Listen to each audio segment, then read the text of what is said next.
Hello. What is the story? Daniel here from No Limits Fitness.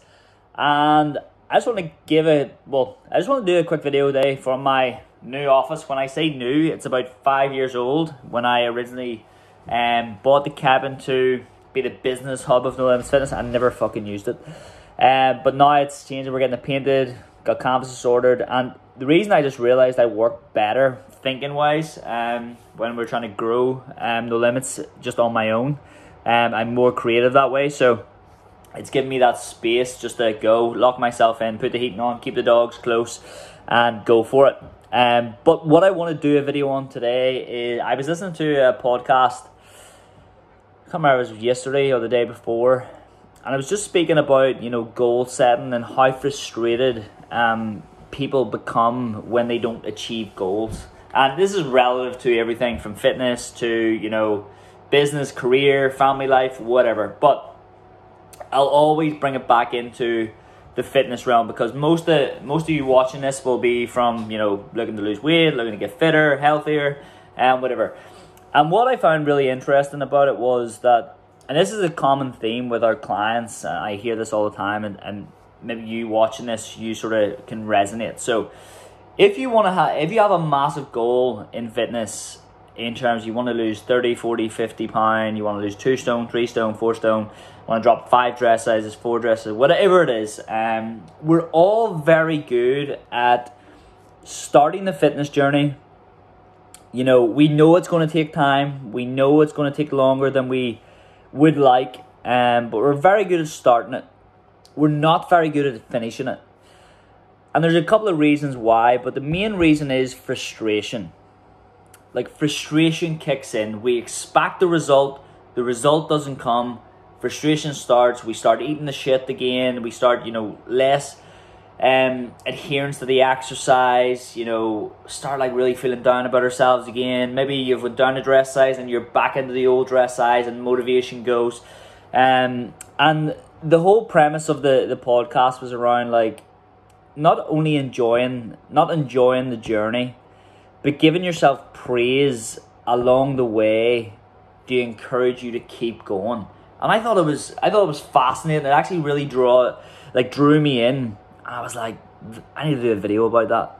I need to do something to share that. So when you look at it from a standpoint and I'm going to use this really weird analogy about flying to Heathrow, right? So it takes 60 minutes, say, on a flight.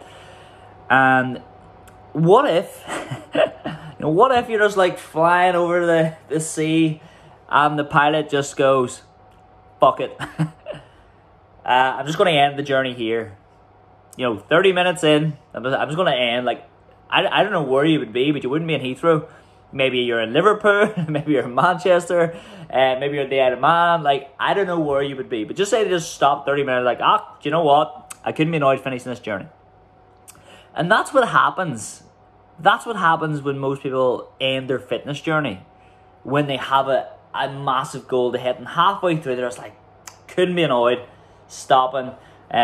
Even though they love what they see, they love how they feel, but frustration kicks in because the results aren't coming fast enough.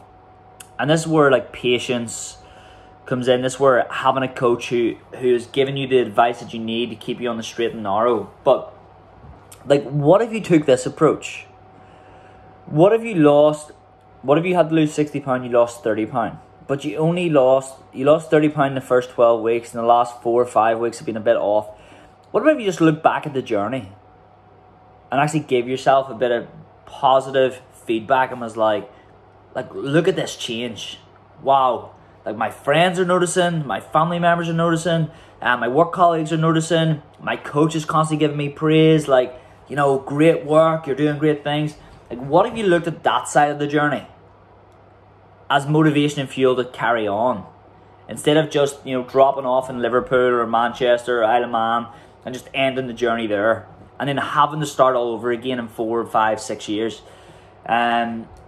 Giving yourself the props and the encouragement and the clap in the back and be well done.